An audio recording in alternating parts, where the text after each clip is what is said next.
Baik, Assalamualaikum warahmatullahi wabarakatuh. Selamat sore semuanya. Semoga kawan-kawan semua sedang dalam keadaan sehat ya. Pada pertemuan ke-11 ini, saya akan membahas tentang state diagram. Untuk mempersingkat waktu, sebelum kita masuk ke materi, untuk pertemuan RPL, kita sudah membahas tentang use case diagram, kemudian activity diagram, objek diagram, kemudian kelas diagram. Nah, untuk diagram selanjutnya, yaitu kita akan membahas pada pertemuan 11 ini, yaitu state diagram. Nah, state diagram itu dia masuk ke mana sih? Jadi state diagram itu dia masuk ke behavior diagram ya. Kenapa kok dia disebut behavior diagram? Nanti akan saya jelaskan di slide berikutnya. Nah, pengertian dari state diagram yaitu diagram yang menggambarkan adanya perubahan status atau transisi keadaan dari satu status ke status yang lainnya terhadap objek yang ada pada program atau pada sistem. Nah, diagram ini menggambarkan behavior sebuah kelas dan menunjukkan runtutan kejadian yang dilewati oleh objek tersebut saat terjadinya transisi. Nah, kenapa kok disebut sebagai behavior diagram? Karena state diagram ini berfungsi untuk memodelkan metode atau behavior yang ada pada sebuah kelas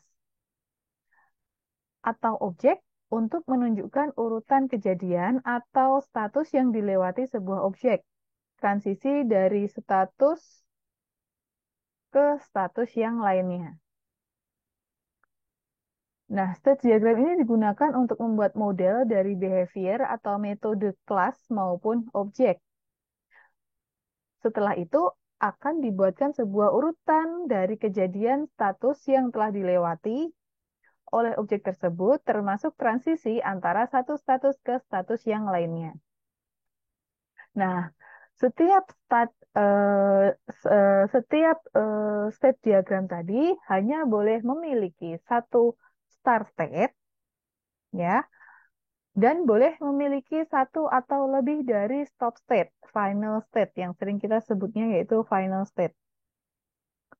Kalau teman-teman ingat di sequence diagram, itu digunakan untuk interaksi antar objek gitu ya. Nah, pada state diagram ini digunakan untuk interaksi di dalam objek, bukan antar objek lagi, tetapi di dalam objek itu sendiri. Nah, state diagram cocok digunakan untuk menggambarkan alur interaksi pengguna dengan sistem. Di sini ada notasi atau simbol-simbol dari state diagram, yaitu initial state atau start, menggambarkan titik awal, kemudian state sendiri bentuknya seperti ini, mempunyai nama yang memiliki keadaan state atau status dari objek.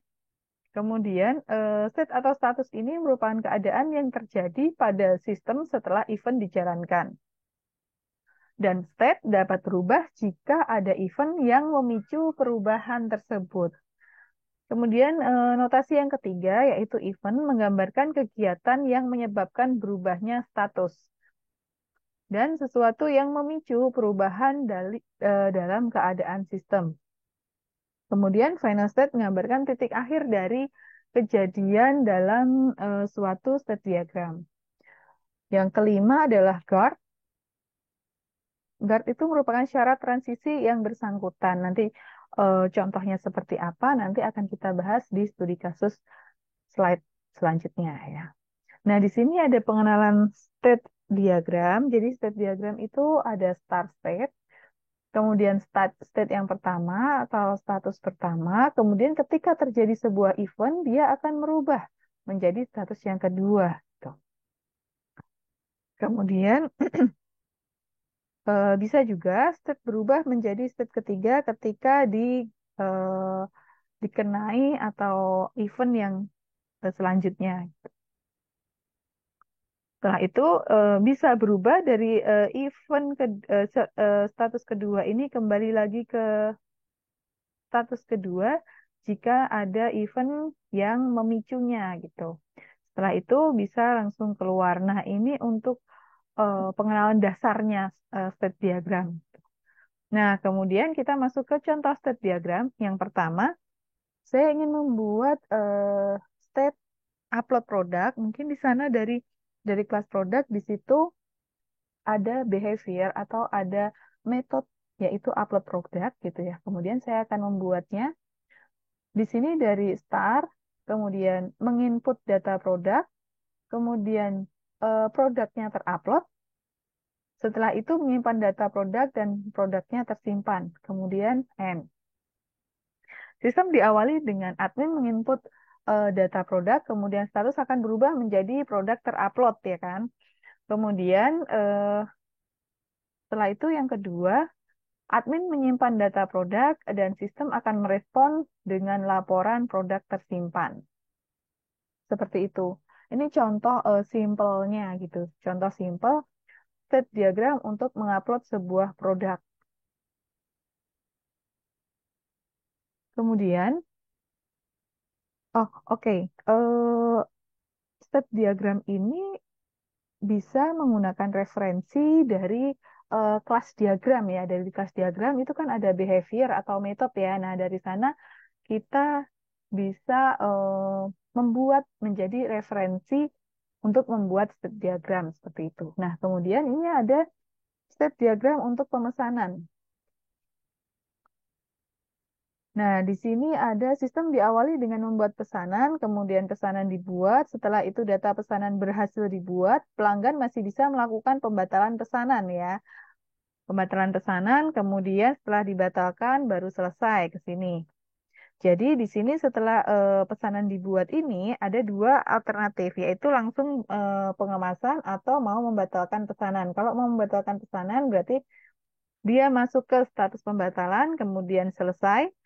Tetapi kalau dia mau melanjutkan pesanan, ya dia langsung masuk ke pengemasan, kemudian mengirim pesanan ke pengiriman, kemudian menerima pesanan, pesanan diterima baru selesai gitu.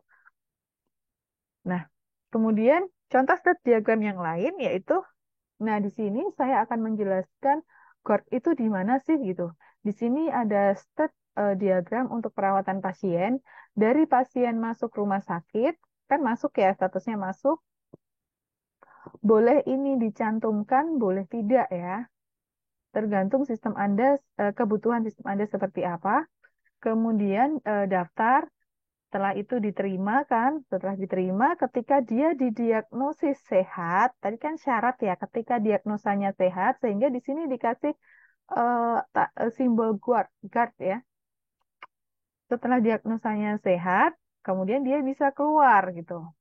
Atau N. Setelah itu, tetapi ketika didiagnosanya sakit, dia dirawat terlebih dahulu. Setelah didiagnosanya sehat, baru dia keluar. Nah, di sini ada deskripsinya, bisa dibaca ya, bisa dibaca dan dipahami. Nah, kemudian ada studi kasus, yaitu seorang customer ingin membeli barang secara kredit. Membeli barang secara kredit. Nah, sebelum kredit tersebut disetujui oleh bank, customer harus melakukan proses pemesanan sesuai dengan proses yang ada di dalam sistem. Nah, pertama customer harus membuat pesanan terlebih dahulu, ya, membuat pesanan terlebih dahulu sampai dengan proses submit. Kemudian pesanan tersebut akan diteruskan ke proses authorization. Setelah diteruskan ke proses authorization, mana ya nih? Oke, mana pena saya? Oke. Setelah diteruskan ke proses authorization, hasilnya ada dua jenis, yaitu permintaan untuk kredit tersebut diterima atau ditolak gitu. Nah, ketika kredit ditolak, ketika kreditnya ditolak, customer mempunyai dua alternatif lagi, yaitu yang pertama, customer bisa langsung menarik atau membatalkan permintaan pesanan dan menutup transaksi, dan alternatif yang kedua yaitu melanjutkan proses kredit.